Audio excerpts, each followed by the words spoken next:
Everyone, this is Heba Amin. I'm going to introduce to you an introduction on conflict management. Our objectives, we will recognize the types of conflict, recognize how does a conflict cycle spiral into a crisis, and know how to apply constructive conflict management strategies such as the TKI tool, the MTI tool, and learn how to break the conflict cycle and identify the steps for conflict management. And finally, how to manage the escalating power struggles. Firstly, we should know what are the types of conflict. Actually, there are positive and negative types of conflict. Um, One of the negative types of conflict is the value conflict stemming from differences in values such as the politics, religion, ethics, norms, and other beliefs. And this should be totally avoided within the workplace as it has a negative impact on performance. It does not offer any opportunity to enhance the development of new strategies in a certain institution. Another negative type of conflict is the relationship conflict or the personal conflict, which arises from interpersonal issues. And worth mentioning, the personality preferences, differences in personality preferences can aggravate this type of personal conflict.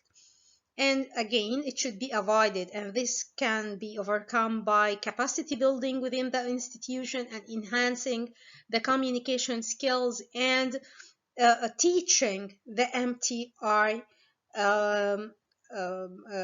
tool to the students and our faculty members. Another type of conflict is the task conflict. It arises from disagreement about the tasks within a team, so it can have a positive impact if properly managed, as it can increase our understanding to the tasks and promotes the critical thinking within a team. Another type is the process conflict, and again, it can be a functional constructive conflict when it is properly managed, as it supports the goals and the change in the institution.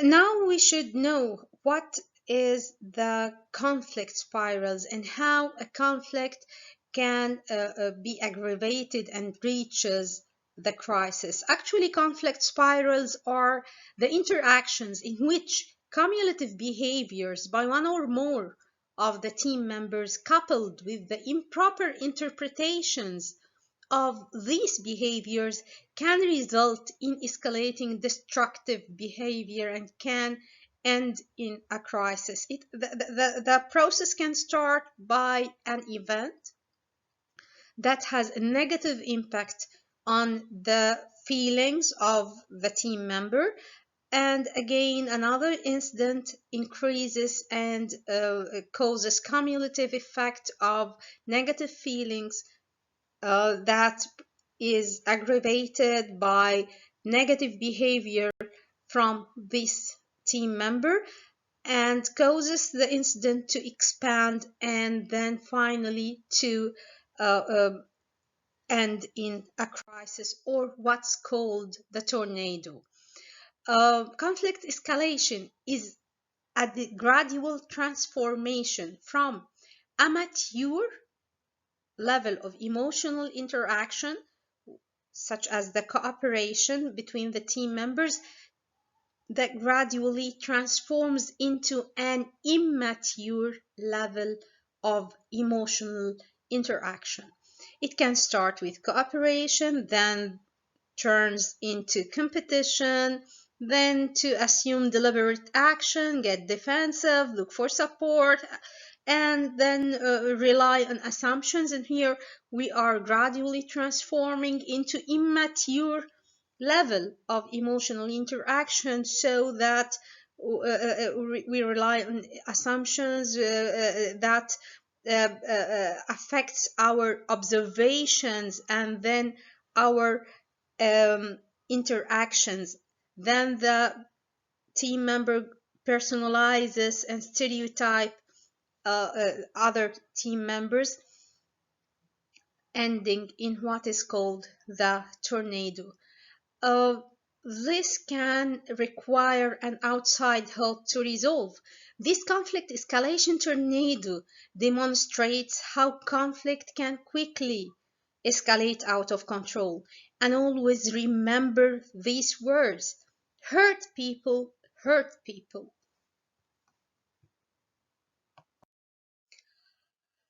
So we need always a healthy, wise conflict management models, as conflict is always will be a part of our workplace environment. It's important that all faculty members can manage conflict and be able to express their opinions in an appropriate way. Handling conflict and the use of healthy conflict management tools through modeling and educating the use of appropriate and interprofessional behavior can boost the institutional goals. So, what are the models for conflict management? Actually, the models for conflict management are based on two preferences or two types of attitude.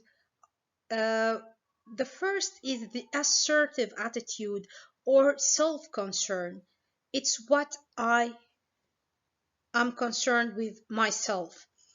The other preference is the cooperative preference, where we concern for the others and for the team and institutional goals. Based on these two preferences, the Thomas-Kilmann conflict model instrument, or the TKI model, is elaborated. There are persons who are highly assertive, low cooperative. These are the competitive models. So another style is the low assertive, has low self concern, but is also low cooperative. So this is the avoidance model. A third model is the collaborative model, where there is a high cooperative, high self-concern, or high assertive style. This style prefers the win-win situation in conflict management. A fourth style is the accommodation style, where the person is highly cooperative with low assertion. So he has low self-concern and do what others want him to do. This is the accommodation model. And there is an intermediate model between these four models, which is the compromise model. Sometimes we use the animal models for making things easier. The competitive model is like the shark.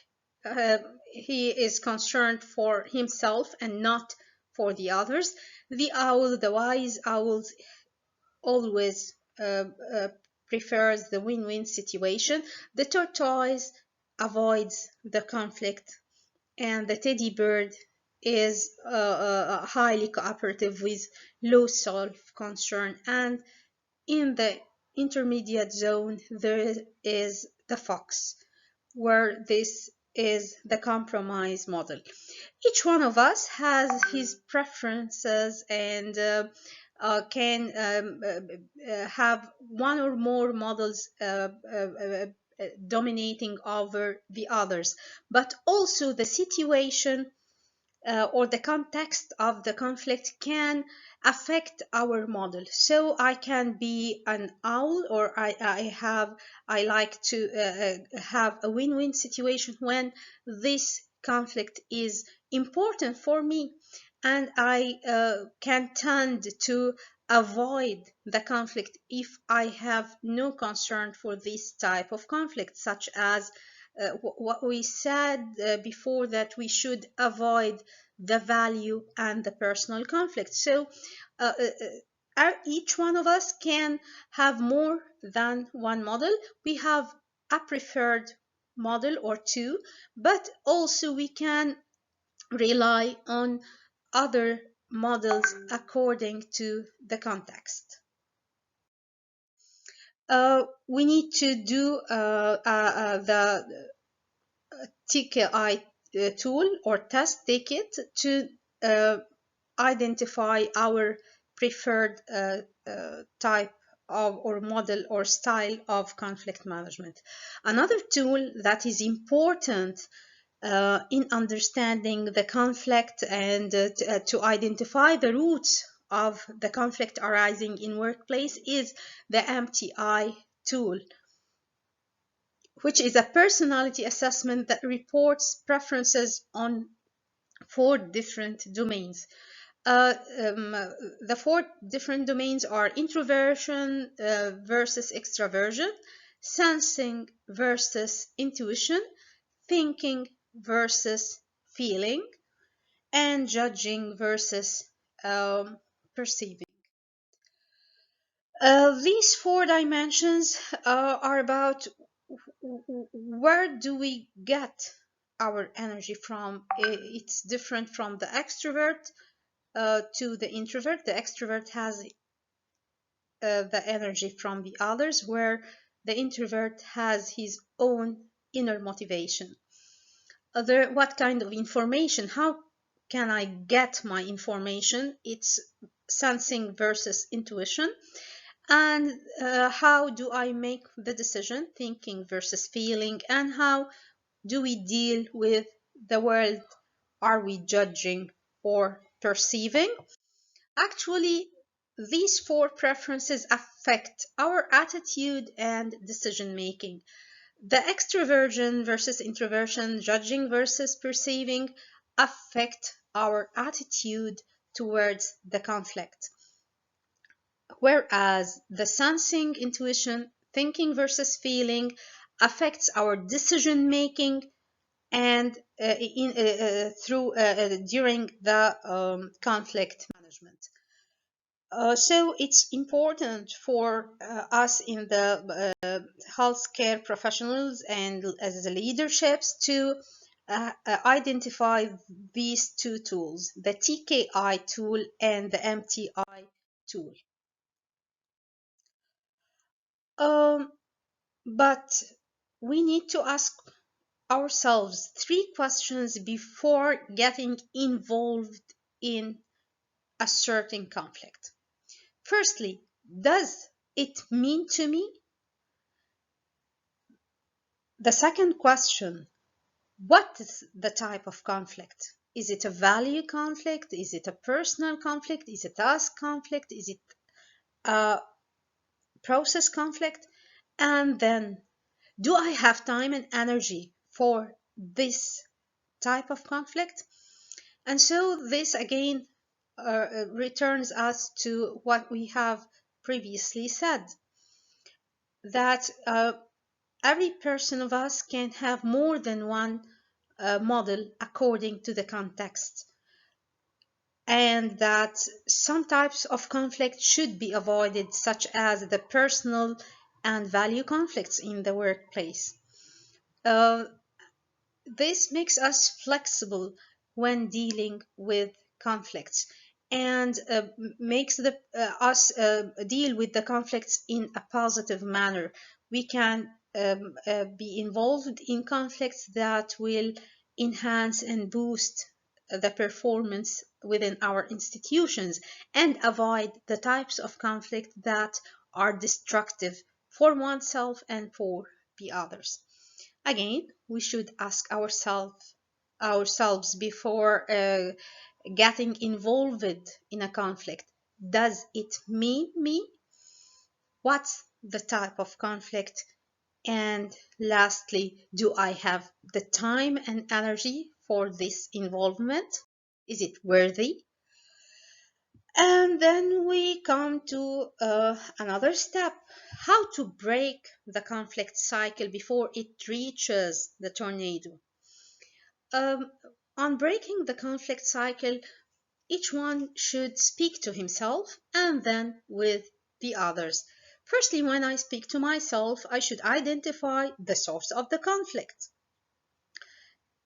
Always there are something beyond the incidents, the root of a conflict. It's not the incident that creates the conflict, but what is behind the scene. It's the inner feelings of the personnel that can affect the aggravation of the conflict. And then I should you should understand your model. What is your model? And control what you can control. Lastly, be patient before talking to the others. It's okay to be wrong. The second step is dealing with the conflict with others. We should establish common vocabulary. We should be collaborative when speaking and request the solution from the team. There are four main steps for the conflict management. The first step is the assessment of the conflict. Think and listen about the disagreement and and agree on the common issues. Ask what's behind this conflict and why the issue is a problem and why do we need to resolve it. And we should agree on what each one needs to solve the conflict. The second step is the intervention. After the assessment of the condition, we should do our intervention. We can offer several solutions that could resolve the issue, then collaborate to select the best solution to the issue with, with the help of our team. The third step is the resolution. Make sure everyone has his gains. Then bring closure by kind words and confirmation on each one's role. Finally, the maintenance step that requires us to follow through our commitments. Effective leadership needs us to be familiar with the conflict models, in addition to developing skills in how to appropriately manage conflicts to enhance change and accomplishments to our institutions. We should avoiding conflict. We should foster uh, avoid fostering unhealthy competition. Um, we should avoid seeing only the wrong in our team. The leader should also avoid taking all the credit to himself and control everything, uh, and or focus exclusively on the goals and not keeping in mind the healthy work environment and mental health of the team members. So finally, what's next? What do we need to do now? We need to identify our conflict style. There are tests to identify our preferred styles, and we should again remember that we can be flexible and move from one style to another according to the context. And now we can also know how our conflict style varies in different contexts and relationships. Thank you.